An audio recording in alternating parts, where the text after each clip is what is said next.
তো যারা 2024 সালে উচ্চ মাধ্যমিক দর্শন পরীক্ষা দেবে, আমার এই ফিলোসফি এইচএস উচ্চ মাধ্যমিক দর্শন ইউটিউব চ্যানেলে তোমাদের স্বাগত। তো যারা এই নোটটা মুখস্থ করনি, প্লিজ তোমরা নোটটা কিন্তু অবশ্যই মুখস্থ করে যাবে। মিলের ব্যতিরেকি পদ্ধতি আলোচনা করো, সংজ্ঞা, আকার, দৃষ্টান্ত, সুবিধা দুটি, অসুবিধা দুটি অবশ্যই পড়ে যাবে। এই অধ্যায় থেকে মিলের পরীক্ষামূলক পদে দুটো নোট আসবে, একটা হচ্ছে মিলের ব্যতিরেকি পদ্ধতি ইম্পর্টেন্ট, আরেকটা হচ্ছে তোমার সহপরিবর্তন। দুটাই কমপ্লিট করে হয়ে গেছে আমার। তো যারা মুখস্থ করনি, প্লিজ তোমরা অবশ্যই কিন্তু মুখস্থ করে যাবে। আর ফুল টিউশন কমপ্লিট হয়ে গেছে, তোমরা কিন্তু প্লে লিস্টে গিয়ে ফুল টিউশনটা দেখে নেবে, ঠিক আছে? লজিক থেকে নোট শুরু করে এমসিকিউ থেকে সব কিছু পেয়ে যাবে, 12টা অধ্যায় পেয়ে যাবে। আর এই নোটটা ফটাফট মুখস্থ করো, আমি বুঝিয়ে দিয়েছি আগে, আর বোঝানোর কিছু নেই, আমি জাস্ট শুধু তোমাদের সামনে শেয়ার করছি। বুঝতে হলে এই প্লে লিস্টে গিয়ে এই নোটটা তোমরা মিলের পরীক্ষামূলক পদ্ধতি নোটটা গিয়ে দেখবে, যেখানে বোঝার নোট আছে দেখে নেবে। আর যদি মনে না বোঝার দরকার নেই, তাহলে এই নোটটা পড়ে নাও। তো দেখে নাও। একই পরিস্থিতিতে দুটি ঘটনার মধ্যে একটি উপস্থিত থাকলে যদি অন্যটি উপস্থিত থাকে, কিংবা একটি অনুপস্থিত থাকলে অপরটি অনুপস্থিত থাকে, তাহলে বুঝতে হবে ঘটনা দুটির মধ্যে কার্যকারণ সম্বন্ধ আছে। এরূপ ক্ষেত্রে কার্যকারণ নির্ণয় করতে গিয়ে যে পদ্ধতি প্রয়োগ করা হয় তাকে বলা হয় ব্যতিরেকি পদ্ধতি। সাংকেতিক আকার, দৃষ্টান্ত, পূর্ববর্তী ঘটনা, অনুবর্তী ঘটনা। পূর্ববর্তী ঘটনা কারণ, অনুবর্তী ঘটনা কার্য।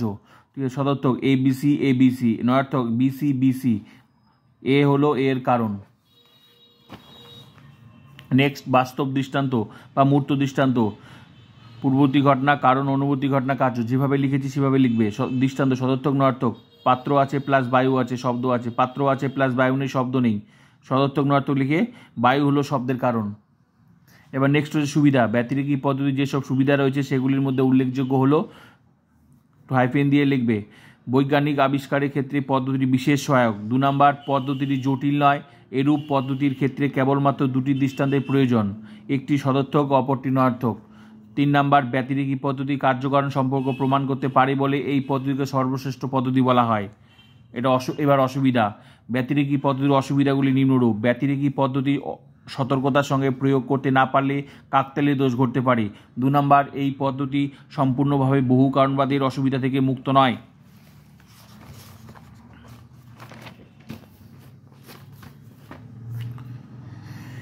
এই পদ্ধতি প্রয়োগ কষ্টসাধ্য এবং এর প্রয়োগ ক্ষেত্র খুবই সংকীর্ণ।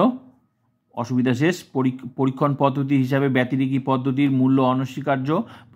প্রকৃতিবিজ্ঞান, সমাজবিজ্ঞান বা অন্যান্য ক্ষেত্রে এই পদ্ধতি প্রয়োগ করে বিজ্ঞানীরা সুনিশ্চিত সিদ্ধান্তের উপরে। নোটটা শেষ। তো আমি বলতে যাচ্ছি, নোটটা কমপ্লিট হয়ে গেল, বাকি নোটগুলো তোমরা কিন্তু দেখে নেবে। তো যারা এখনও মুখস্থ করোনি, আমি বলে দিচ্ছি, প্লিজ অবশ্যই কিন্তু এই অধ্যায় থেকে কিন্তু 8 মার্ক 100% কমন। যে দুটো বললাম প্রত্যেকটা অধ্যায় কমপ্লিট হয়ে গেছে। Main class, extra class, double class, logic 100% দেখে নেবে ক্লাস কাকে বলে, ঠিক আছে? আর প্লিজ শেয়ার করবে যাদের টিউশন দরকার। এখন সময় খুব কম, এখন আরও অনেক ক্লাস করাতে হবে, তো এখন বোঝানোর এখন কিছুই নেই, জাস্ট শুধু আমি শেয়ার করলাম। আর বুঝতে হলে এই প্লে লিস্টে গিয়ে এই অধ্যায়ে ঢুকে দেখে নেবে।